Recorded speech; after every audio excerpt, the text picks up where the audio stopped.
The Journal of the Walk, Tuesday, December 9th. After 3 weeks of trekking through frost-bitten plains, today I came across a vast forest, still humming with green life. From within, I heard the calls of 100 creatures, humming, chirping, screeching. The sound the woods made was almost hateful in its fullness, mocking the barren yellow plains through which I had just passed. I considered attempting to pass around it to avoid whatever things may have dwelled within, but I remembered that as I first came upon it, that the green seemed to reach the horizons. I looked at the black clouds following closely on my trail, and chose to brave the forest rather than risk being caught in another storm. As I entered, I noticed that it became much warmer. Going from biting winter winds to lazy spring air in an instant is a disconcerting feeling. I made my way through the woods, but it was slow going. There was no trail of any sort, and the trees grew closely together.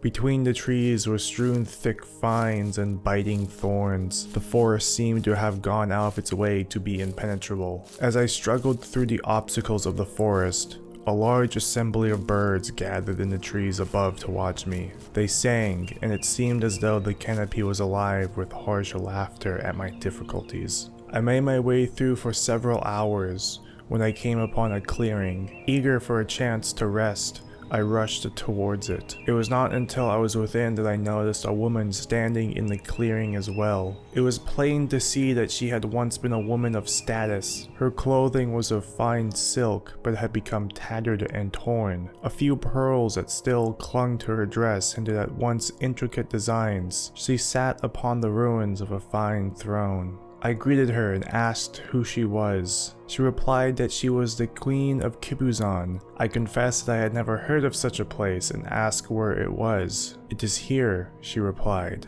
I noticed that the birds had grown silent. When I came here with my fellows many years ago, this was a forest, as it is now, but then it was much smaller, much less malign. We had been traveling for some time and chose to found a kingdom near the forest. I was chosen as queen, and we built a wall around the kingdom, stopping at the edge of the forest. The trees were so thick it was declared a wasteland. She began to pace around the clearing. In time, Kibuzan grew and became a thriving kingdom. We outgrew the walls in all directions, and soon my domain reached the horizons. But still, we did not build in the forest. After many hundreds of years, we reached our limits, our kingdom having reached the boundaries of other states in all directions, but still our population grew. There was nothing left to do but to build in the wasteland. We cut down its trees to build our homes, and for a time all was well. But within a few months, the forest began to return. Overnight, families would find ancient trees, the planks of which formed their very homes, standing in front of their homes once more. Vines began to encroach upon the city wall. We could not uproot them quickly enough. If the forest could not live with us, then it could not live.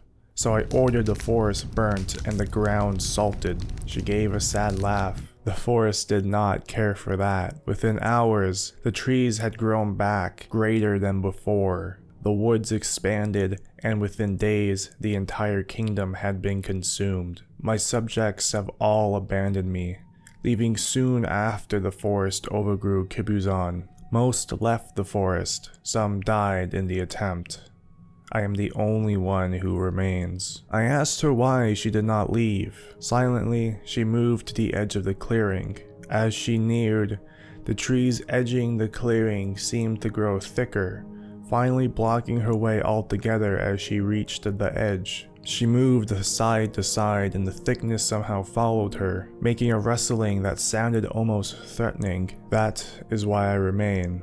Because the forest, this wasteland, wishes me to. I nodded, and not knowing what else to say, offered her a piece of bread. She accepted and we ate in silence. After a time, I got up and said that I had to be going. I told her I wished her luck and hoped that one day she might reclaim her kingdom. She said nothing but moved to the opposite end of the clearing. The trees grew thinner on my end and I passed through with little difficulty.